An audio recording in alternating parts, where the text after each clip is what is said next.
Do you want to stay in the United States, or do you want to go home to the Philippines?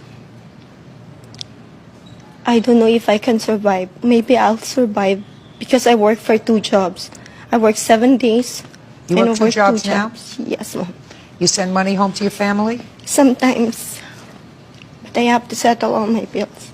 Oh, step forward, please. 45-year-old Thomas Lowe says he met his 23-year-old Filipino wife, Arlene Rowe, when he answered an ad in an international dating magazine. Thomas says when his new bride came to live with him in the United States, she charged a fortune in long-distance phone calls back to the Philippines. The marriage ended in divorce, and now he wants her to pay the phone bill. Order. All rise.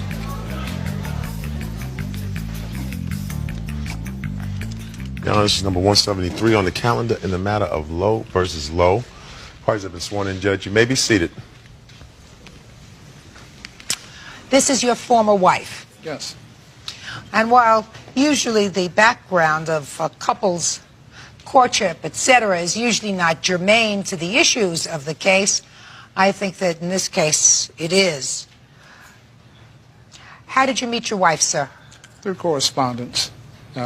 A friend of mine told me that about it. He had met a wife overseas, and I tried it myself, and I wrote to Arlene, and she wrote back to me. How did you get her name to write to her? It was through a magazine that this gentleman informed me of. His name was Cherry Blossoms, and I wrote to her there, and several other ladies too. Did you advertise in this magazine? My friend advertised on me in there. Your friend advertised for you? Okay. So you began to correspond, and then what happened? She said she was about to go overseas to take a job, and at that particular time we had been corresponding for a year. And where was she living at the time? In the Philippines. And I told her I was going to come to see her and not to go, that I asked her to marry me, and she agreed. This was before you met her? We had been corresponding. I told her I was going to go see her, But yes. before you met her, you told her that you wanted to marry her? Yes, and that's why I was going to the Philippines to see her. You wanted to marry him? Yeah, but before he told me about that, I was supposed to have like my visa. It's already ready. Then I told him I have to go because I have my responsibility for my sister. So he told me, and he called to my mom, and he talked to my dad. Then he told to my dad that tell him not to go. I will be responsible for all his responsibility. For all of your Yeah, my visa expenses. is ready already. Then Okay. he told me to not to go. How old are you? I'm 23 right now. How old are you? 45.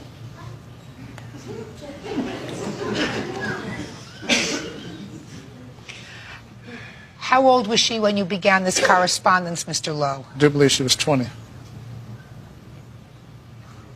Didn't you think she was a little young for you? Oh, yes, I wrote and told her so. And she wrote back and told me no, she wasn't. Well, you should have been older and wiser, sir. Yes. Because the thrust of your complaint is that while you're divorced now, she ran up phone bills in the amount of $3,400 to her mother. Yes. But he used my mom. Before that, he told to my mom and my sister because he's working with him. You mean your family was working with him? Yeah, like they're working with him. What kind so of that's work? Why, because they have a correspondence. We have correspondence businesses. Then like my mom was the one who's handling his business in the Philippines. What kind of business? It's like correspondence services. Correspondence services? Yes, What ma'am. kind of correspondence services? It's called Romance International. What? It's called Romance International. I developed my own service and run it on the Romance internet. International. Yes, run it on the internet.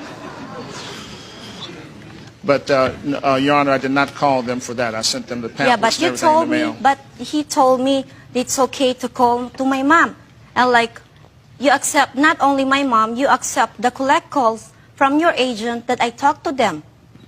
Miss Lowe, did you talk to your mother a lot? Yeah, I talked to my mom. Did you talk to her for a long time? No. When you would call her or when she would call you collect to talk to you, just stay on the phone for a half hour? Sometimes longer? Yeah. If I talk to him, if I talk to my mom, he talked to. But mostly you talk to her. Yes. What happened when you started to get these big phone bills? Did he complain? Yeah, he told me, but I paid for the phone bill when I started working. Then he told me I didn't pay for it. The first salary that I got from here, I pay for his phone bill. But he don't give me any money. Mr. Lowe, Yes. what makes you think that I should order her to pay you money for this phone bill? Well, first of all, Your Honor, she agreed when I was first initially going to take the phone out to pay for just the international phone calls. I didn't ask her to pay for anything else, just her phone calls and calls she made to the psychic for $195. That was all she was supposed to pay for.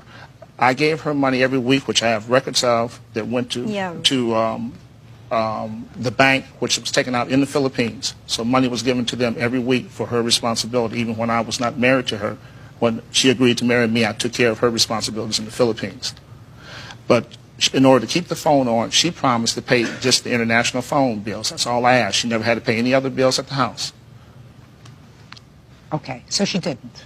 So you got a divorce. Yes. Well, no, the problem with the divorce was I wanted to move to Brentwood, and mother told her no, she couldn't move to Brentwood with me, and she had to work her $4.25 an hour job. I was trying to get her a job paying $12 an hour, $15 an hour. I was ready to send her to school. I had taken out a $28,000 loan to take her to school, and the mother told her she didn't go to school, she had to work. No, my mom didn't told that. You want me to send to school.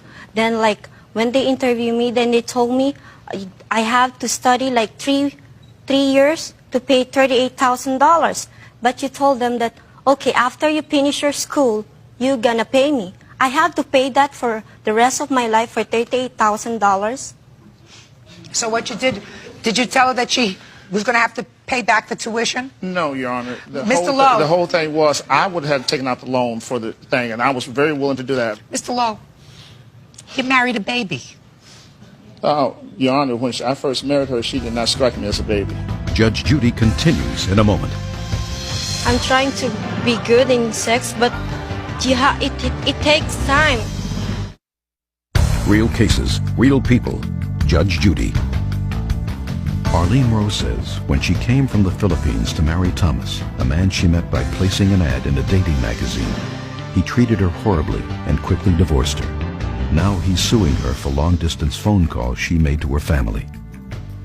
In my untrained eyes, sir, this looks like a May-December romance. Yes. Did you ever hear that expression? Yes.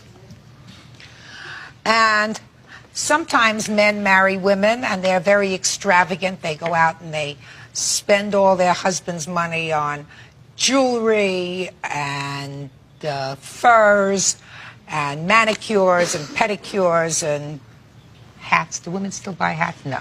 Yeah. They do. Your child bride called her mother a lot. No, her mother called her. Or her mother called her a lot. Because she evidently needed to talk to her family, very far away from her family. That's what happens when you marry somebody who's very young. No, Your Honor, the reason they called was because her family kept getting into financial problems. But you know that. You already know all my responsibilities. Listen, Miss Lowe, I gather from your answer that you feel as if you have a very strong responsibility to family, even your family in the Philippines. What's supposed to happen when you get married is you're not supposed to necessarily lose that allegiance to your family, but you and your husband create your own unit. You have a mother in the Philippines, you have a father in the Philippines? Yeah. Yes? You have sisters? Yes. You have brothers? Yes. They're supposed to take care of themselves. That's not his responsibility. Yeah, he told me that's not his responsibility. It's not. Like, And it's not your responsibility. You're a baby, 20 years old. You got a mother, your father, brothers, sisters, everybody else in the Philippines. All of a sudden, because you got married, you married somebody who maybe had an extra couple of bucks, that doesn't make your family in the Philippines your financial responsibility. When you're married, this is your financial responsibility, but you're not married anymore. I'm just telling you that for the future, because otherwise you're going to be a very unhappy lady the next time you get married. You yeah, can't. I didn't tell him to